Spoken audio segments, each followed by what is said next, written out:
బ్రాహ్మణ సదన్కు శేర్లింగంపల్లి నియోజకవర్గంలోని గోపన్నపల్లిలో పునాది రాయిపడింది. పంటి నొప్పి కారణంగా ముఖ్యమంత్రి కేసీఆర్ రాలేకపోవడంతో మంత్రి కేటీఆర్ బ్రాహ్మణ సదన్కు శంకుస్థాపన చేశారు. పేద బ్రాహ్మణులను అన్ని విధాలా పైకి తీసుకొస్తామని కేటీఆర్ స్పష్టం చేశారు. పోలీస్ అధికారులకు ఏమాత్రం శ్రమించే అవకాశం లేదు.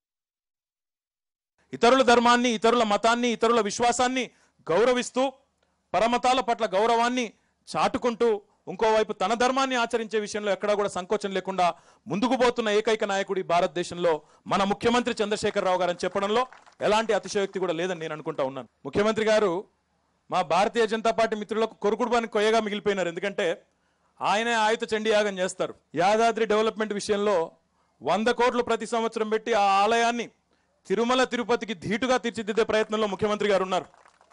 భద్రాచలంలో భద్రాద్రి టెంపుల్ను అద్భుతంగా అపురూపంగా తీర్చిదిద్దే ప్రయత్నంలో ఉన్నారు.